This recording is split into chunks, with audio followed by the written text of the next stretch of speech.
Morning sir. Very good morning. Heartily welcome to Zoom section sir. Thank you sir. Sir good morning sir. నా voice ఓకేనా sir? Clear ఉందా? Voice okay sir. Clear ఉంది sir. Right. ఏదైనా కొంచెం network issue ఉండి ఏదైనా problem ఉంటే కూడా ఒకసారి వాయిస్ రాకపోతే ఒకసారి మెసేజ్ అని చేయండి, ఒకసారి ఇన్ఫార్మ్ చేయండి sir. Okay sir. Okay right. So thank you so much. Good morning Vestigians, good morning all leaders. ఈ రోజు జూమ్ లోకి ఇన్వైట్ చేసినటువంటి గ్రేట్ లీడర్ పండు సార్ కి and Baby madam, Mallesh sir and entire team అందరు కూడా, అసోసియేషన్ కి, టీమ్ ఇబ్రహీంపట్నం అందరు కూడా ప్రత్యేకంగా కృతజ్ఞతలు, ధన్యవాదాలు తెలియజేస్తున్నాను. రైట్, వన్స్ అగైన్ ఈ రోజు జూమ్ లో పార్టిసిపేట్ చేసినటువంటి 1000 పీపుల్ వచ్చారు. సో మీ అందరు కూడా హార్ట్లీ వెల్కమ్ అండి, హార్ట్లీ కంగ్రాచులేషన్స్. ఈ రోజు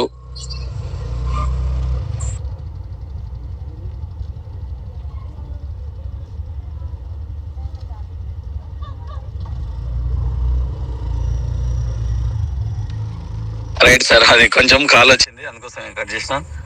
okay sir. Right, thank you sir.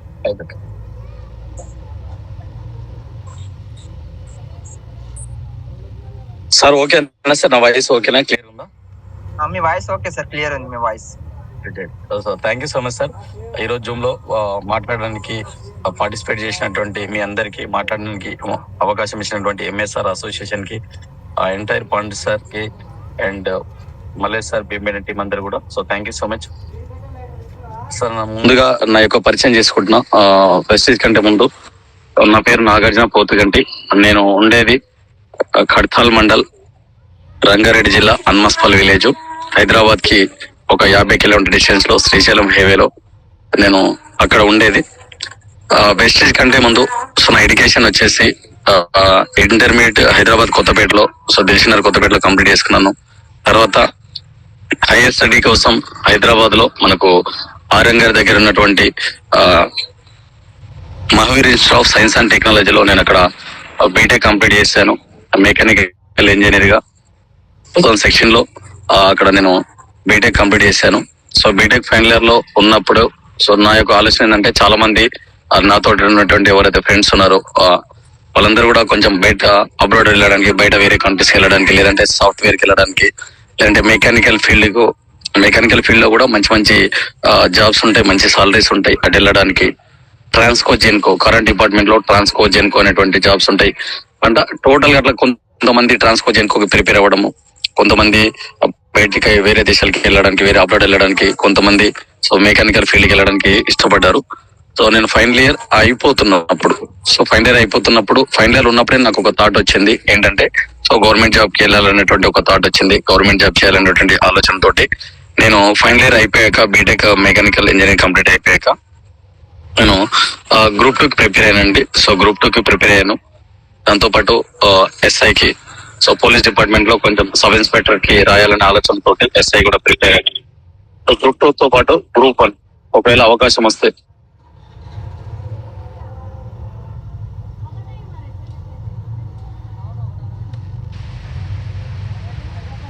Sir మీరు మ్యూట్ లోకి వెళ్ళారు, మీకు అన్మ్యూట్ ఇచ్చాను మీకు.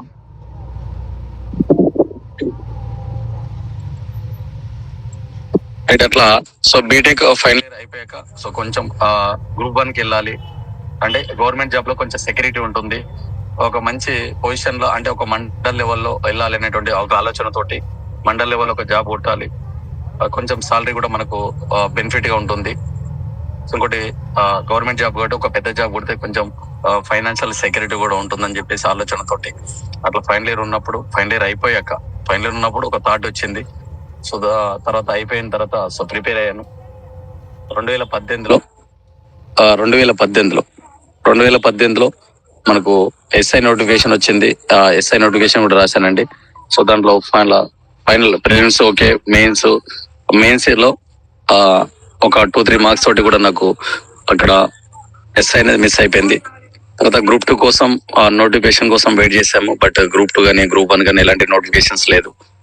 సో అదే భాగంగా 2018లో SI notification and group 4 notification అనేటువంటి పంచాయత్ డిపార్ట్మెంట్ లో భాగంగా పంచాయతీ కార్యదర్శుల నోటిఫికేషన్ వచ్చింది. ఆ నోటిఫికేషన్ లో భాగంగా నేను 2018లో ఎస్ఐ రాశాను, అది పోయింది ఫైనల్ ఎగ్జామ్ లో. అండ్ దాంతో పాటు పంచాయతీ సెక్రటరీగా దానికి రాశాను. 2019లో పంచాయతీ సెక్రటరీ జాబ్ వచ్చింది. 2019లో నాకు పోస్టింగ్ ఇచ్చింది ఎక్కడంటే మనకు శంషాబాద్ అంటే మొత్తం మీద షాద్నగర్ చేవెళ్ళ మధ్యలో షాబాద్ అనే మండలం ఉంటుందండి. షాబాద్ నుంచి ఒక 15 కిలోమీటర్లు, చేవెళ్ళ నుంచి ఒక 15 కిలోమీటర్ సెంటర్ పాయింట్ అవుతుంది. అక్కడ నాకు పోస్టింగ్ అలాట్ చేయడం జరిగింది. అదే పంచాయతీ సెక్రటరీగా నేను అక్కడ పోస్టింగ్ తీసుకోవడం జరిగింది. యాక్చువల్గా నా యొక్క ఆలోచన ఏంటంటే సో గ్రూప్ 1కి వెళ్ళాలి, లేదంటే గ్రూప్ 2కి వెళ్ళాలి.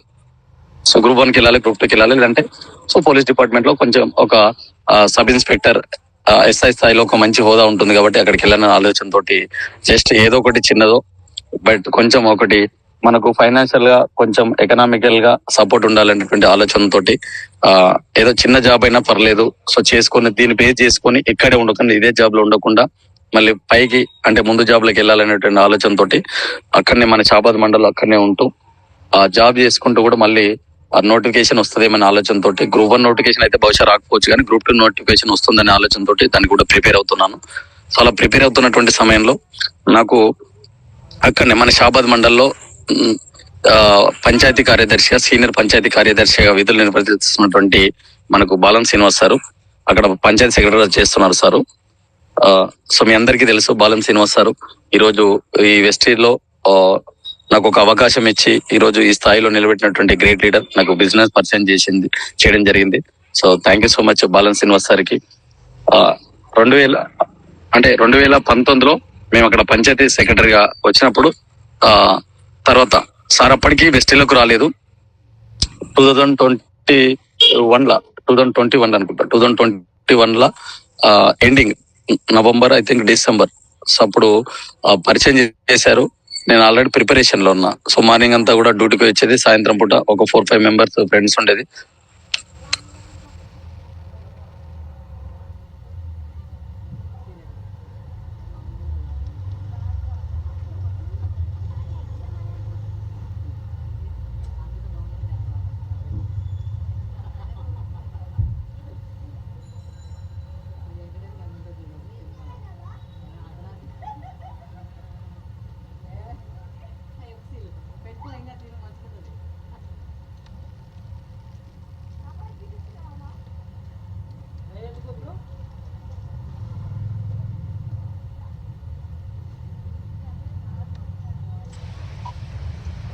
రైట్ సార్, కొంచెం కాల్స్ చూడడం వల్ల కట్ చేసినాం. రైట్, అట్లా సార్ నాకు బిజినెస్ పరిచయం చేశారు. ఈ రోజు ఇంత పెద్ద ప్లాట్ఫామ్ ని ఈ రోజు వెస్టీలో ఈ స్థాయిలో ఉంచినటువంటి గ్రేట్ లీడర్ నాకు బిజినెస్ పరిచయం చేసింది బాలం శ్రీనివాస్ సార్ పరిచయం చేశారు.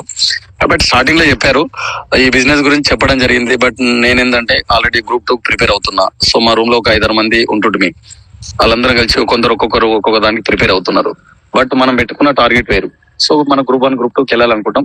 బట్ ఏదో ఒకటి చిన్నదో పెద్దదో కొంచెం ఫైనాన్షియల్ గా మనకి ఎకనామిక్ గా సపోర్ట్ అవుతుంది అనేటువంటి ఆలోచనతోటి దూరంతో ఇది మనకు జాబ్ చేసుకుంటూ బట్ బిజినెస్ పైన నాకు ఎలాంటి నెగిటివ్ ఒపీనియన్ లేదు, నెగిటివ్ ఆలోచన లేదు, నెగిటివ్ థాట్ లేదు. నేను అంటే మనకు డబ్బు సంపాదించుకోవాలనే ఆలోచన ఉంది. బట్ బిజినెస్ అయితే ఇక్కడ నాకు నెగిటివ్ ఒపీనియన్ లేదు, బిజినెస్ మీద నెగిటివ్ ఆలోచన లేదు. బట్ నా థాట్ ఏంటంటే నేను జాబ్ కు ప్రిపేర్ అవ్వాలి, గ్రూప్ 2కి వెళ్ళాలి అనేటువంటి ఆలోచనతో నా మైండ్ అంతా, నా ఫోకస్ అంతా అక్కడనే ఉంటుంది. సో మాక్సిమం గవర్నమెంట్ జాబ్ కు వెళ్ళేటువంటి ఎవరైతే ఆస్పిరెంట్స్ ఉన్నారో, ఎవరైతే ప్రిపేర్ అవుతున్నారో వాళ్ళు ఏదంటే ఇంకా వాళ్ళ దగ్గరికి ఎలాంటి బంగారం లాంటి అవకాశం వచ్చినా పట్టుకోరు. కొడితే జాబ్, గవర్నమెంట్ జాబ్ కొట్టే పెళ్లి చేసుకోవాలి, గవర్నమెంట్ జాబ్ కొట్టే చచ్చిపోవాలనేటువంటి ఆలోచనతోటి ఉంటది వాళ్ళ మైండ్ సెట్ కూడా. బట్ సేమ్ నేను ప్రిపేర్ అవుతున్నా కాబట్టి నా మైండ్ సెట్ కూడా, నా ఆలోచన విధానం కూడా గవర్నమెంట్ జాబ్ ఇంకా పెద్ద స్థాయికి వెళ్ళాలనే ఆలోచనతోటి సార్ ఈ బిజినెస్ గురించి నాకు పరిచయం చేసినప్పుడు రాలేదండి. సార్ రాలేదు, బిజినెస్ మీద నెగిటివ్ ఒపీనియన్ లేదు. బట్ నేను ప్రిపేర్ అవుతున్నా కాబట్టి అలా కొన్ని రోజులు గడిచిపోయిన తర్వాత శ్రీనివాస్ సార్ కూడా షాబాద్ నుంచి పరిచయం ట్రాన్స్ఫర్ అయిపోయారు రంగారెడ్డి జిల్లా కలెక్టరేట్ ఆఫీస్ కి. తర్వాత కొన్ని రోజుల తర్వాత సార్ స్టేటస్ నేను చూడడం జరిగింది. శ్రీనివాస్ సార్ స్టేటస్ మనీ చంపాలని ఆలోచన ఉంది. బట్ కొంచెం అక్కడక్కడ షాబాద్ ఏదైనా పెట్టాలని కూడా అప్పుడు మేము ప్లాన్ కూడా చేసినాం. ఏదన్నా కొంచెం ఖాళీ ఉన్న టైంలో కూడా పెట్టాలని ప్లాన్ చేసినాం. సో కొంచెం అది ఏవి సహకరించలేదు.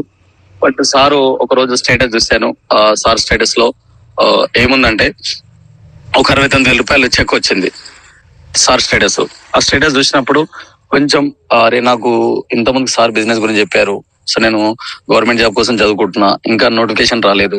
బట్ సారు స్టేటస్ చూస్తే 69,000 రూపాయలు వచ్చిందని చెప్పేసి నేనే కాంటాక్ట్ అయినా సార్ డైరెక్ట్. సో అదేదో స్టేటస్ పెడితే కొంచెం నేను కాంటాక్ట్ అయిన తర్వాత సార్ మళ్ళీ నన్ను మీట్ అయ్యారు, కలిసిన తర్వాత బిజినెస్ గురించి కొంచెం ఎక్స్ప్లెయిన్ చేశారు. మొత్తం అర్థం కాలేదు స్టార్టింగ్ లో. జస్ట్ కంపెనీ ప్రొఫైల్ ఏమేమి ప్రొడక్ట్స్ ఉంటాయో అది ఎక్స్ప్లెయిన్ చేసిన తర్వాత అప్పుడే కోటప్పకొండ బూట్ క్యాంప్ వచ్చింది. కోటప్పకొండ బూట్ క్యాంప్ కి తీసుకెళ్లారు. అక్కడ Kotappakonda boot camp 2 days training జరిగిందండి.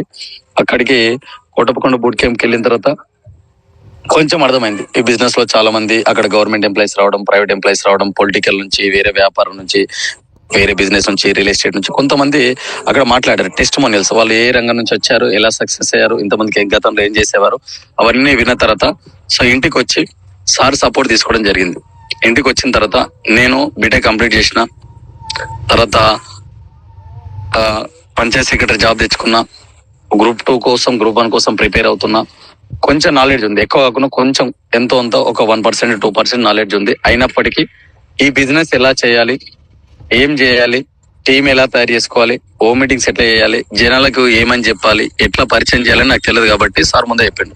సో నాకు నీకు తెలిసిన వాళ్ళు ఉంటే ఈ బిజినెస్ గురించి నువ్వు ఎంత టాలెంట్ ఉన్నా, ఎంత తెలివి ఉన్నా కానీ కూడా ఈ బిజినెస్ నీకు ఎలా చేయాలో తెలియదు. నువ్వు ఉన్నటువంటి రంగంలో నువ్వు ఏదైతే ఇంత ముందుకు చదివావో దానిలో నీకు నాలెడ్జ్ ఉంది, సబ్జెక్ట్ ఉంది. ఈ బిజినెస్ గురించి నీకు తెలియదు, నీకు తెలిసిన ఉంటే నాకు పరిచయం చేయని చెప్పిండు.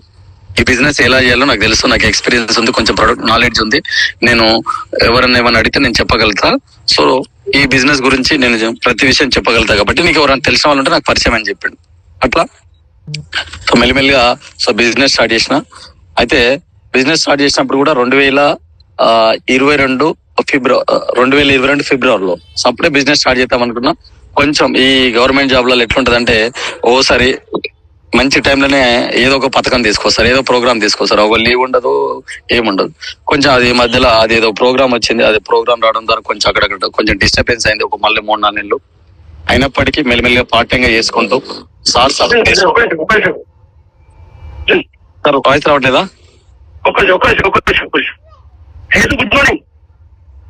అర్జున్ యూట్యూబ్ లో వచ్చింది, ఒకసారి యూట్యూబ్ లో వచ్చింది చెప్పండి.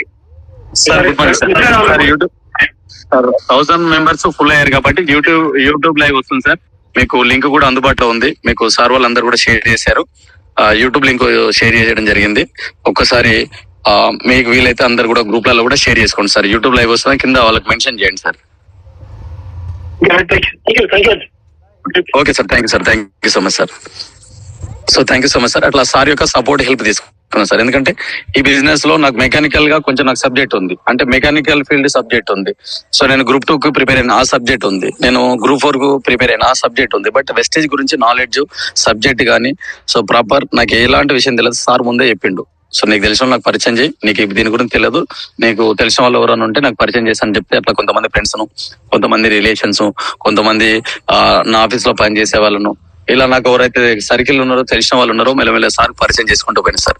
సో పరిచయం చేసుకుంటూ పోయిన తర్వాత అట్లా స్టార్టింగ్ లో ఒక 613 రూపాయలు వచ్చింది సార్. ఇక్కడ పరిచయం చేసేటప్పుడు నా ఫ్రెండ్స్ కొంతమంది పరిచయం చేసేటప్పుడు కొంతమంది చేస్తా అని చెప్పారు, కొంతమంది చూద్దామని చెప్పారు, కొంతమంది ఆలోచిద్దామని చెప్పారు, కొంతమంది ఇదన్నీ వేస్ట్ అని చెప్పారు, కొంతమంది ఫేక్ అని చెప్పారు.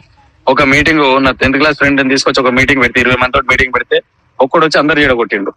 ఇట్లా కొంతమంది ఏమో నీకు వచ్చాక మేము వస్తామని చెప్పారు, నీకు డబ్బు వచ్చాక మేము వస్తామని చెప్పారు.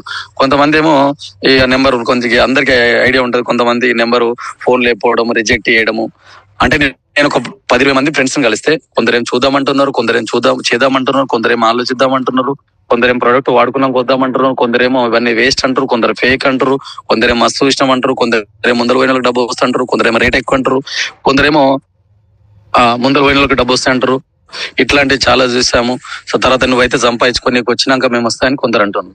కొంతమంది ఇంకా బ్లాక్ లిస్ట్ లో కూడా వేసారు కొంతమంది నెంబర్. ఇట్లా కొంతమంది ఇట్లా ఫ్రెండ్స్ ని కలిసినప్పుడు కొంతమంది ఇట్లా చేసారు, నా రిలేషన్స్ కలిసినప్పుడు కూడా సేమ్ ఇట్లే మాట్లాడుతున్నారు. మా ఊరిలో కొంతమంది చెప్తే నా ఫ్రెండ్స్ ఏదైతే మాట్లాడారో అదే మాట్లాడుతున్నారు. కొంతమంది యాక్సెప్ట్ చేస్తున్నారు, కొంతమంది రిజెక్ట్ చేస్తున్నారు. అప్పుడు నేను రియలైజ్ అయింది అసలు ఎందుకు ఈ బిజినెస్ ను కొంతమంది యాక్సెప్ట్ చేస్తారు, కొంతమంది రిజెక్ట్ చేస్తారు అని నేను సొంతంగా తెలుసుకునేది ఏంటంటే ఈ బిజినెస్ పైన చాలా మందికి అవేర్నెస్ లేదు, సబ్జెక్ట్ లేదు, నాలెడ్జ్ లేదు. సో నాకు ఎట్లయితే ఈ బిజినెస్ పైన సబ్జెక్టు, నాలెడ్జ్, అవేర్నెస్ లేదు, ఈ బిజినెస్ పైన చాలా మందికి నాతో ఫేక్ అంటారు, మోసం అంటారు, మస్తు చూసాం అంటారు, రేట్ ఎక్కువ అంటారు, లేదంటే నీకు వచ్చాక నేను చేస్తామంటారు.